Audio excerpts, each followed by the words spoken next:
Hello everyone and welcome to episode 8 of Love Every Day. Today is January 8th and this is week 1, day 8. I'm your host Jesse Marks and Thomas Coons is here with me today. Hey guys, welcome back. So Jesse, you said that this is week 1, day 8. Aren't there only 7 days in a week? Are you okay?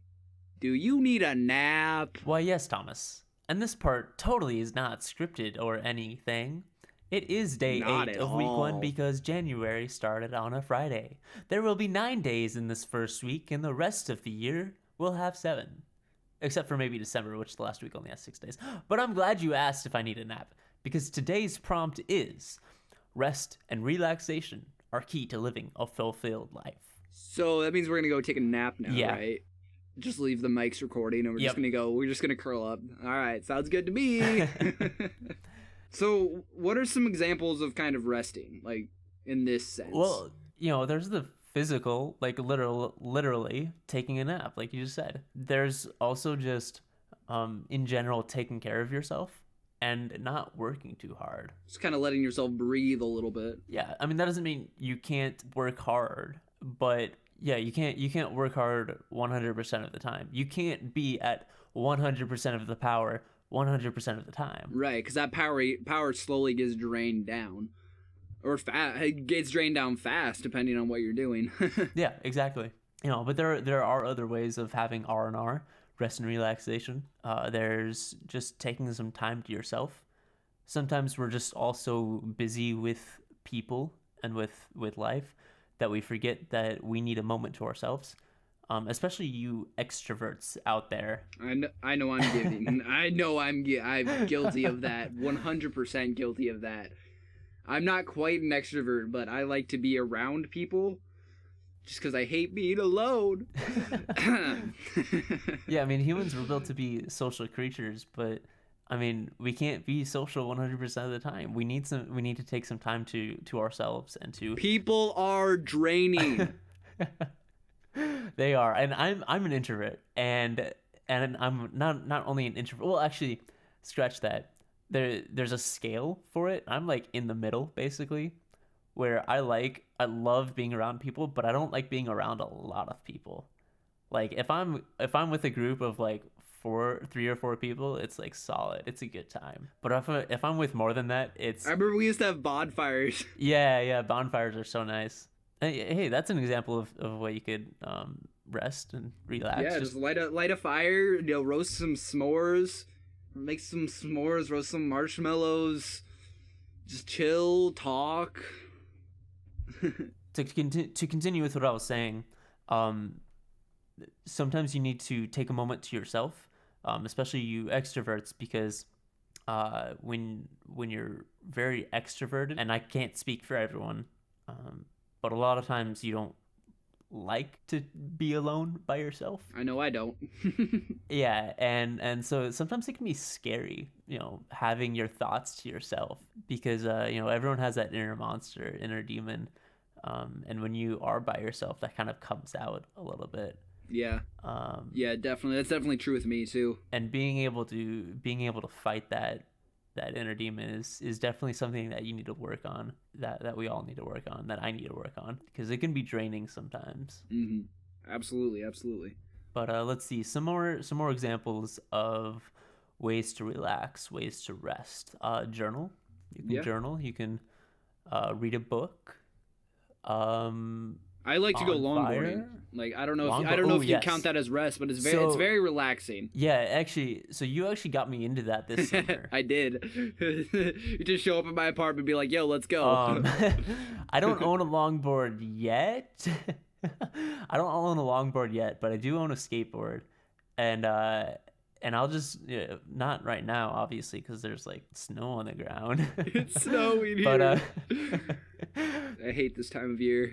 But during the summer, I'll go and I'll just skateboard around town, and it's so relaxing just to put in some music Just and vibe. just vibe and just think to yourself and just feel the ground beneath your feet, roll it, or I guess beneath the skateboard beneath your feet. Yeah, and it may be physically tiring. Like it's definitely physically tiring to just go out and do that. That's something that I never realized was how even though I'm not going on any hills, or maybe it's because I'm not going on any hills that it's so tiring. Because I mean it's basically like half running, half Chilling. standing. Yeah, half running, half standing while moving. It's weird. It's nice. Yeah, it's like you're going for a run, but you have like lots of breaks. But I don't, because my skateboard's bad and it takes a lot to push it. I need some new like treads on there, or whatever they're called. Some new bearings and some new wheels. Some new bearings. Yeah, that's the word. Yeah. It's definitely not a nice skateboard. So if you do plan on ever going longboarding or ever going skateboard, I suggest you get a nice skateboard or a nice longboard. Not necessarily a nice skateboard. Like Jesse got his at a pawn shop. Yeah, that was a bad choice. buy one for cheap at a pawn shop and just replace like the wheels, the trucks, and the bearings. That's a little side note for you, but just in case you're wanting to get into skateboarding or longboarding. Yeah, there you are. Check out my new podcast. It's a good way to relax. Skateboard. Skateboarding with Thomas. No, so rest and relaxation doesn't have to be just by yourself either. Mm-hmm. Like you mentioned a little bit ago, a bonfire, right? You can relax with people. It doesn't have to be by yourself. You can watch a movie with some friends. It can be very resting having your friends by your side or your loved ones. Yeah, even things like longboarding and like hanging out with people and just vibing. It may be a little bit physically tiring depending on what you do, but it still could be a nice escape, a nice rest, a way for your body and your mind to kind of get back into a space of clarity. Yeah, I mean the point of R&R isn't to rest. It isn't to relax. It's just to give yourself a break from whatever you've been working on. Yeah, it's to recuperate from everything else and to get back in the game, get your head in the game. Get your head in the game, man. There's some High School Musical for you. To get back in there and to go back at it, whatever that is, whether it's achieving your dreams or just the daily grind. It's you have to balance work and play, where you have to work hard and play hard and rest hard. Yeah, and I mean whatever R&R looks like for you, just make sure that you are balancing it and not letting one or the other, work or rest, take over your life. Because that's how problems develop. That's how workaholics do things. That's how I do things, and that's how lazy people do things. And neither of those will lead to a fulfilled life. You gotta find that right balance. But Thomas, what do you think a fulfilled life is? Like, in your opinion, what does that mean? A fulfilled life is not necessarily having everything in the world, but having everything you need and being in a good headspace to be able to balance what you want to do versus what you need to do, and still having fun along the way. To me, that's what a fulfilled life is. That's fair. I totally get that. Before we started this, I looked up the definition of what is fulfilled. Webster's dictionary defines fulfilled life. Yeah. It means satisfied or happy because of fully developing one's abilities or character. Yeah. And just let that sink in for a moment. It's being satisfied or happy because you've fully developed your abilities or character. I like that definition. I definitely agree with that definition. Webster, you got that right. So do you think that there's other ways to reach a fulfilled life other than resting and relaxation? Do you think that it's really needed, or are there other ways to achieve a fulfilled life? I definitely agree that rest and relaxation are needed to fulfill to live a fulfilled life. But I think what's more necessary is having that balance between work and rest. Yeah, having balance and having a set plan of how to balance those two things, working and resting, and balancing everything else that you need to do in life. That I feel like that came out weird, but no, I definitely agree with it.